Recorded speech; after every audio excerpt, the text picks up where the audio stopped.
اعوذ باللہ من الشیطان الرجیم بسم اللہ الرحمن الرحیم نحمدہ ونصلی علی رسولہ الکریم وعلی آلہ الطیبین الطاہرین ولعنت اللہ علی اعدائہم اجمعین۔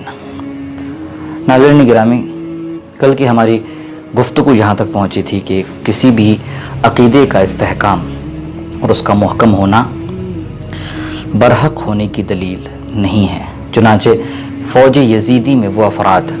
کہ جو اپنے عقیدے کی قاطعیت میں تھے، ان کے اقوال اور ان کی داستانیں ہم نے آپ کی خدمت میں نقل کی۔ آج جیسے کہ ہمارا اور آپ کا وعدہ رہا ہے کہ آج یہ دیکھیں گے کہ لشکر حسینی سلام اللہ علیہ میں جو افراد امام حسین سلام اللہ علیہ کے ہمراہ حضرت کی نصرت کرنے کے لیے آئے تھے، ان کا عقیدہ اور ان کا استحکام کیسا تھا۔ چنانچہ آغاز کرتے ہیں جناب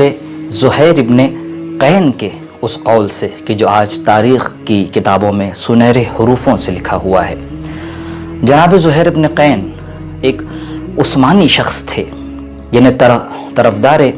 عثمان بن عفان تھے، اور طرفداری کا جو سبب ہے وہ پروپیگنڈا ہے جو امویوں اور مروانیوں کی جانب سے مشہور کیا گیا تھا، اور وہ پروپیگنڈا یہ تھا کہ معاذ اللہ استغفر اللہ خاکم بدہن امیر المؤمنین سلام اللہ علیہ عثمان بن عفان کے قتل میں شامل ہیں، اور امیر المؤمنین کے ہی ایما پر لوگوں نے عثمان کو قتل کیا۔ یہ پروپیگنڈا اس قدر مشہور ہوا کہ لوگوں نے، مسلمانوں نے امیر المؤمنین کو خطا پر تسلیم کیا ہے، اور اسی وجہ سے جب امیر المؤمنین نے خلافت ظاہری کو اپنے ہاتھوں میں لیا تو جنگ جمل اور جنگ صفین اسی وجہ سے رونما ہوئی، اور یہی سبب بنا کہ لوگوں کو متوجہ کیا جائے کہ وہ خلیفہ رسول امیر المؤمنین سلام اللہ علیہ کے مقابل میں کھڑے ہوں اور جنگ کے لیے آمادہ ہوں۔ سب سے بڑی مشکل جو امیر المؤمنین سلام اللہ علیہ کے لیے تھی وہ یہ کہ پیغمبر کے زمانے سے یک لخت مختلف زمانہ حضرت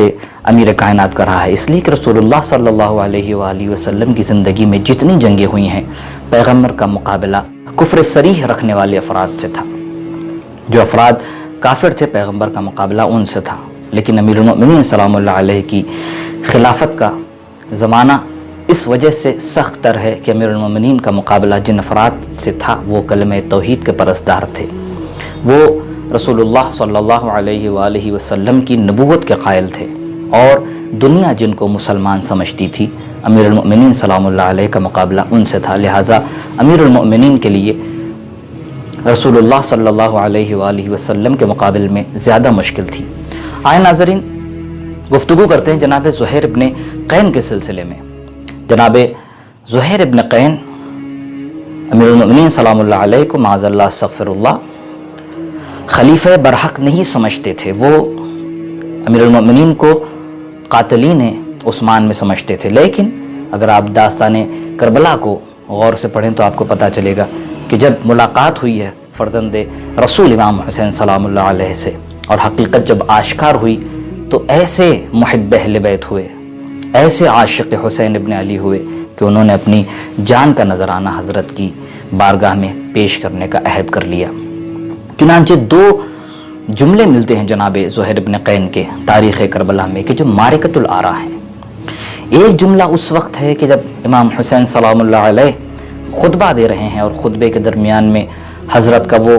مشہور جملہ کہ جو آپ مختلف مقررین سے، مختلف خطبہ سے سنتے چلے آتے ہیں، اور ہر ماہ محرم میں حضرت سرکار سید الشہداء کے اس قول کو سرنامہ کلام قرار دیا جاتا ہے، اور داستان کربلا ماحول جو اس وقت رہا ہے جس کی عکاسی حضرت کے اس قول سے ہو رہی ہے کہ جہاں حضرت نے فرمایا الا ترون الی الحق لا يعمل به، کیا تم یہ نہیں دیکھتے کہ حق کے اوپر عمل نہیں ہو رہا ہے، وَإِلَى الْبَاطِلِ لَا يُتَنَاهَا عَنْهُ، اور باطل سے روکا نہیں جا رہا ہے، اس سے منع نہیں کیا جا رہا ہے۔ پتہ یہ چلا کہ نمازیں ہو رہی تھیں لیکن وہ حق نہیں تھیں، روزے رکھے جا رہے تھے لیکن وہ حق نہیں تھا، حج کے امور انجام دیے جا رہے تھے، لیکن امام سلام اللہ علیہ کی اس عکاسی کے پیش نظر یہ کہنا بڑا آسان ہوگا کہ عبادت تو ہو رہی تھی لیکن اس کے اندر روح عبادت نہیں تھی، اور اسلام صرف اور صرف ظاہری امور آپ سے نہیں چاہتا، بلکہ وہ عبادت چاہتا ہے کہ جو روح عبادت کے ہمراہ ہو۔ ہر عبادت، ہر نماز، ہر روزہ، ہر حج برحق نہیں ہے، بلکہ وہ نماز، وہ عبادت حق ہے کہ جو ولی برحق خدا کی اطاعت اور اس کی محبت کے سائے میں انجام دی جائے۔ جب امام سلام اللہ علیہ نے اپنے خطبے کے درمیان میں یہ جملہ ارشاد فرمایا تو وہیں پر جناب زہیر ابن قین کے لیے ملتا ہے فقام زہیر ابن قین وقال، جناب زہیر کھڑے ہوئے اور کہا لقد سمعنا ہداک اللہ یبن رسول اللہ مقالتک، اے فرزند رسول ہم نے آپ کی باتوں کو سنا۔ اور اس کے بعد ایک تاریخی جملہ ارشاد فرمایا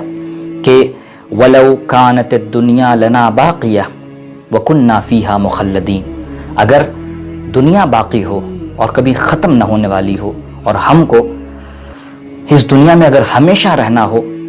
تب بھی لَأَثَرْنَا النُّهُوضَ مَعَكَ عَلَى الْإِقَامَةِ فِيهَا، تو اے فرزند رسول ہم آپ کی مدد اور آپ کے ساتھ کھڑے ہونے میں کبھی پیچھے نہیں ہٹیں گے۔ ناظرین گرامی، اس جملے میں بڑی عجیب و غریب ایک فطری چیز کی طرف اشارہ کیا گیا ہے۔ عام طور پر آدمی اچھے کام کیوں کرتا ہے؟ اگر آپ کار خیر انجام دینے والوں سے اگر آپ پوچھیں کہ آپ کار خیر کیوں انجام دے رہے ہیں تو لوگ کہتے ہیں کہ یہ ہم ذخیرہ آخرت کر رہے ہیں، اس لیے کہ اس دنیا میں ہمیشہ تو نہیں رہنا ہے، جانا ہے، لہٰذا ہم اس دنیا کے لیے تیاری کر رہے ہیں۔ وہ افراد کے جو شہادت کے لیے آمادہ ہوتے ہیں، وہ افراد کے جو اپنے آپ کو بم سے اڑا دیتے ہیں، اپنے آپ کو ختم کر دیتے ہیں، ان کو بھی یہ لالچ دی جاتی ہے کہ یہ دنیا تو رہنے والی نہیں ہے، یہ دنیا کسی نہ کسی دن ختم ہو جانے والی ہے، لہٰذا اپنے آپ کو ختم کرو تاکہ جنت میں تم کو جگہ اور بلند مقام مل سکے۔ آدمی اپنی جان کو اس وجہ سے پیش کرتا ہے تاکہ یہ دنیا جو ختم ہونے والی ہے اس دنیا میں اپنی اس دنیا کے لیے ذخیرہ فراہم کرے، اپنے لیے بلند درجات فراہم کرے۔ جناب زہیر ابن قین یہ فرما رہے ہیں کہ اگر یہ دنیا مخلد ہو، یعنی ہمیشہ باقی رہنے والی ہو